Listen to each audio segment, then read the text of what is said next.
கொட்டை இல்லாதது விதை இல்லாத திராட்சை தான் நான் யூஸ் பண்ண போகிறேன். கையை வச்சு அழுத்தி பார்த்தாலே நமக்கு தெரியும். கையில் எடுக்க முடியலங்க, ரொம்ப சில்லுன்னு இருக்குது, ரொம்ப ரொம்ப சாஃப்டாக இருக்குது. அப்படியே வாயில் வச்ச உடனே கரைஞ்சிரும். சாப்பிடும்பொழுது இன்னும் ரொம்ப டேஸ்ட்டாக இருக்குது. ஹாய் ஃப்ரெண்ட்ஸ், எல்லோரும் எப்படி இருக்கீங்க? எல்லாருமே நல்லா இருக்காங்க. இன்றைக்கி பார்த்தீங்கன்னா பச்சை திராட்சை, அதாவது கொட்டை இல்லாதது விதை இல்லாத திராட்சை தான் நான் யூஸ் பண்ண போகிறேன். இந்த திராட்சையை வச்சு ரொம்ப ரொம்ப டேஸ்டியான அருமையான ஒரு ஸ்வீட் ரெசிபி தான் நம்ம செய்ய போகிறோம். அது என்னென்னு நீங்களே பாருங்கள் வாங்க. பச்சை திராட்சை பார்த்திங்கன்னா இது மிளகு திராட்சைன்னு சொல்லுவாங்க. இதில் விதைகள் இருக்காது. இந்த மாதிரி இருக்கக்கூடிய திராட்சையை எடுத்துக்கலாம். இதை நம்ம ஃபஸ்ட்டு தண்ணியில் போட்டு வாஷ் பண்ணணும். நான் தண்ணி எடுத்து வச்சுருக்கேன். அதில் இந்த திராட்சைகளை பிச்சு போட்டுக்கலாம். திராட்சை எல்லாத்தையுமே நான் தண்ணியில் பிச்சு போட்டுட்டேங்க. இந்த மாதிரி எல்லாத்தையும் க்ளீன் பண்ணி எடுத்துக்கோங்க. இந்த காம்பு இருக்கக்கூடாது.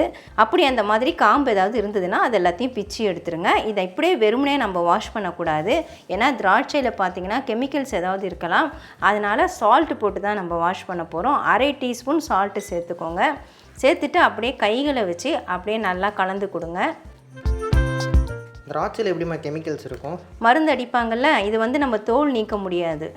சில பழங்கள் தோல் நீக்கி சாப்பிடுவோம், அதில் பிரச்சனை இல்லை. இது தோல் நீக்க முடியாது, நம்ம அப்படியே அலசிட்டு சாப்பிடுவோம். அது வெறுமனே அலசாமல் சால்ட்டு சேர்த்து அலசுறது நல்லது. அதில் ஏதாவது கெமிக்கல்ஸ் இருந்தால் அதெல்லாம் அது எடுத்துரும். இந்த மாதிரி நல்லா ஒரு நிமிஷம் அப்படியே நல்லா கலந்து கொடுங்க. சால்ட்டு சேர்த்துட்டு அந்த தண்ணியில் நல்லா இந்த மாதிரி கழுவி விடுங்க. கழுவுனதுக்கப்புறமா இந்த திராட்சையை கைகளால் அள்ளிட்டு தண்ணி சுத்தமாக இல்லாமல் உதிரிட்டு எடுத்துக்கோங்க. இதை நம்ம மிக்ஸி ஜாருக்கு மாற்றிக்கலாம். நீங்கள் வடிகட்டி வச்சு வடிகட்டியில் கூட வடிகட்டிட்டு சேர்த்துக்கலாம். நான் கைகள்லே வடித்து எடுத்துடுறேன். அலசி எடுத்த திராட்சை எல்லாத்தையுமே நான் மிக்ஸி ஜாரில் மாற்றிட்டேங்க. சப்போஸ் நீங்கள் அதிகமாக எடுத்திங்கன்னா 2 பேட்சாக போட்டு அரைச்சிக்கோங்க, இல்லைனா பெரிய ஜார் பயன்படுத்துங்க. இப்போ மூடி போட்டுட்டு நம்ம தண்ணி சேர்க்காமல் அரைச்சி எடுக்கணும். நான் அரைச்சி எடுத்துகிட்டு வந்துட்டேங்க. இப்போ எப்படி இருக்குன்னு பார்க்கலாம். நல்லா அரைப்பட்டிருக்குது. இதை நம்ம வடிகட்டி எடுத்துக்கணும்.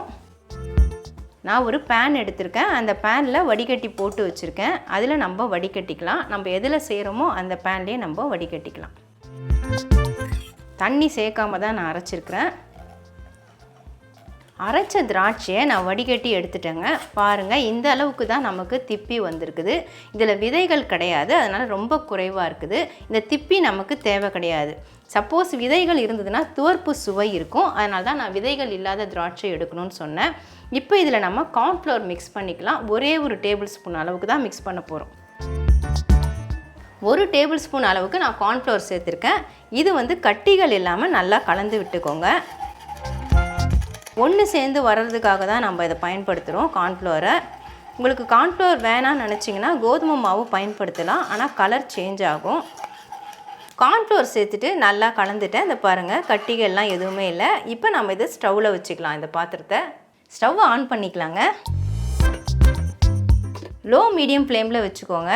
இப்போ நம்ம ரெடி பண்ண இந்த மிக்ஸு அதை ஸ்டவ்வில் வச்சுக்கலாம். வச்சுட்டு கரண்டி வச்சுட்டு அப்படியே பொறுமையாக கலந்து விடணும். திராட்சை சாரோட நம்ம கார்ன்ஃப்ளவர் சேர்த்துட்டு கலந்து வச்சோம். இப்போ பாருங்கள், நல்லா திக்காயிட்டு வருது. இந்த சமயத்தில் நம்ம சர்க்கரை சேர்த்து விட்டுக்கலாம். மெஷரிங் கப்பில் 1/4 கப்பு அளவுள்ள கப்பில் 1 கப்பு சர்க்கரை எடுத்திருக்கேன். அதை இதில் சேர்த்துக்கிறேன். சர்க்கரை சேர்த்த உடனே மறுபடியும் இலகி வர ஆரம்பிக்கும். நல்லா கலந்து விட்டுட்டே இருங்க, சர்க்கரை கரையணும். இப்போ பாருங்கள், சர்க்கரை நல்லாவே கலந்துருச்சு. கலந்துட்டு நல்லா பொங்கி வருது. லோ மீடியம் ஃப்ளேம்லேயே வச்சுக்கோங்க. கொஞ்சமாக நம்ம ஃபுட் கலர் ஆட் பண்ணிக்கலாம். உங்களுக்கு இந்த கலரே ஓகேனா ஃபுட் கலர் ஆட் பண்ண வேணாம். நான் க்ரீன் கலர் ஃபுட் கலரை ஆட் பண்ணுறேன். சில துளிகள் மட்டும் சேர்த்துக்கோங்க, போதும். சேர்த்துட்டு நல்லா கலந்து விடுங்க. கொஞ்சம் ஒன்று சேர்ந்து வரணும். அதுக்காக அல்வா பதம்லாம் கிடையாது. அது ரொம்ப திக்காயிட்டு வரும். இதுக்கு ரொம்ப திக்காகக்கூடாது, கொஞ்சம் திக்னஸ் வரணும். இது நம்ம கலந்து விட்டுட்டே இருக்கணும், இல்லைன்னா அடி பிடிச்சிரும். ஃபுட் கலர் சேர்த்துட்டு நம்ம நல்லா கலந்து விட்டுட்டோம். பாருங்கள், இப்போ இன்னும் நல்லா திக்காயிட்டு வருது. இப்போ நம்ம ஏலக்காய் பொடி தேவைன்னா சேர்த்துக்கலாம், அப்படி இல்லைனா எசன்ஸு சேர்த்துக்கலாம். நான் ரோஸ் எசன்ஸ் தான் சேர்க்குறேன். சில துளிகள் சேர்த்து விட்டுக்கலாம். ஸ்வீட்ஸ்லலாம் பார்த்திங்கன்னா இந்த ரோஸ் எசன்ஸ் தான் அதிகமாக சேர்ப்பாங்க, நல்ல டேஸ்ட்டாக இருக்கும். அப்படி இல்லைன்னா ஏலக்காய் பொடி சேர்த்துக்கோங்க. நல்ல ஒரு ஸ்மெல்லு கொடுக்கும்ல. ஆமாம், ஃப்ளேவர். கட்டி தட்டாமல் நல்லா கலந்து விட்டுட்டே இருக்கணும். இப்போ நல்லா திக்காயிடுச்சு. இப்போ நம்ம ஸ்டவ் ஆஃப் பண்ணிக்கலாம். ரெடி பண்ண மிக்ஸிங்கை ஒரு 2 நிமிஷம் ஆற விடுங்க. ஆற விட்டதுக்கு அப்புறமா தான் நம்ம பேப்பர் கப்புக்கு மாற்ற போகிறோம். இந்த மாதிரி பேப்பர் கப் இருந்தால் எடுத்துக்கோங்க. சப்போஸ் உங்கள் வீட்டில் பேப்பர் கப் இல்லைன்னா ஒன்றுமே பிரச்சனை இல்லை. ஸ்டீல் கப்லேயே கொஞ்சமாக எண்ணெய் தடவி வச்சுக்கோங்க. இப்போ இந்த மிக்ஸை நல்லா கலந்து விட்டுட்டு, கரண்டி நமக்கு தேவையில்லை, அப்படியே நம்ம கப்பில் ஊற்றிக்கலாம்.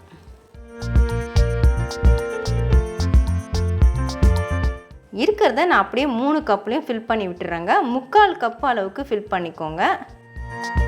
எனக்கு கரெக்டாக பார்த்தீங்கன்னா 3 கப்பில் மட்டும்தான் வருது. இந்த பிளேட்டை அப்படியே நம்ம ஃப்ரிட்ஜில் வச்சிடணும். 2 மணி நேரம் ஃப்ரிட்ஜில் வச்சுட்டு அதுக்கப்புறமா தான் வெளியே எடுக்கணும். நான் இப்போ ஃப்ரிட்ஜில் வச்சிடுறேன்.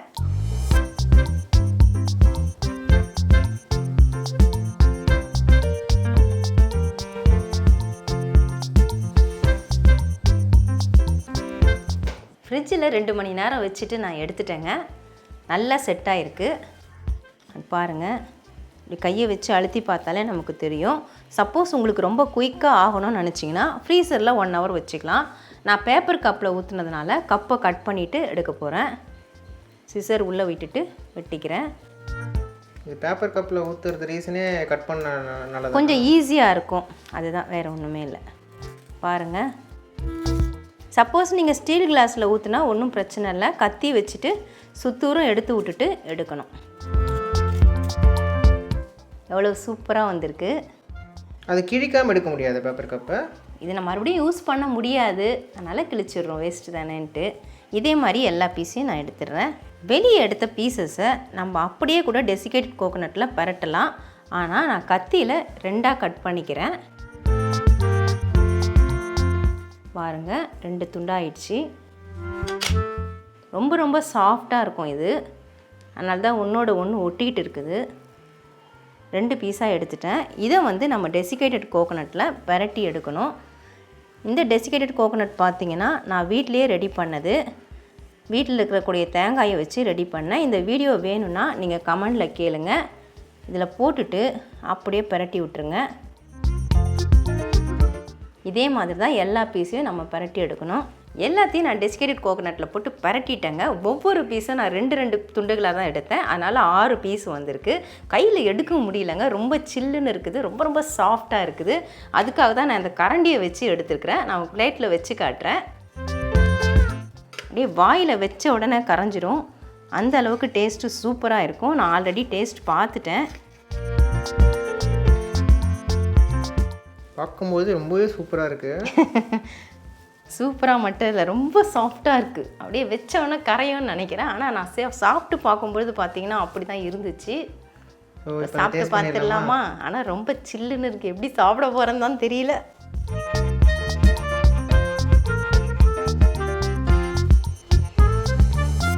நல்லாவே செட் ஆகிருக்கு. அது நல்லா செட் ஆகிருக்கு, சூப்பராக இருக்குது. அந்த டெசிகேட்டட் கோகோனட்டில் போட்டு பரட்டினதுக்கப்புறமா சாப்பிடும்பொழுது இன்னும் ரொம்ப டேஸ்ட்டாக இருக்குது. ரொம்ப சிம்பிளாக ஈஸியாக செய்யக்கூடிய ரெசிபி தான். நீங்களும் கண்டிப்பாக ட்ரை பண்ணி பார்க்கலாம். இது ஒரு டெசர்ட்னு கூட சொல்லலாம். ஏன்னா அந்தளவுக்கு சாஃப்டாக ஒரு ஐஸ்கிரீம் டேஸ்ட் கொடுக்குது நமக்கு. அதனால் கண்டிப்பாக ட்ரை பண்ணுங்கள். ட்ரை பண்ணிங்கன்னா எப்படி இருந்தால் எனக்கு கமெண்டில் சொல்லுங்கள். இதோட இந்த ரெசிபியை நான் முடிச்சுக்கிறேன். மறுபடியும் இன்னொரு ரெசிபியில் உங்களை சந்திக்கிறேன். By guys. கையில் இது வச்சுருக்கேன், என்னால் பை பை சொல்ல முடியாது. இந்த கையில் சொல்லலாமே. Bye bye.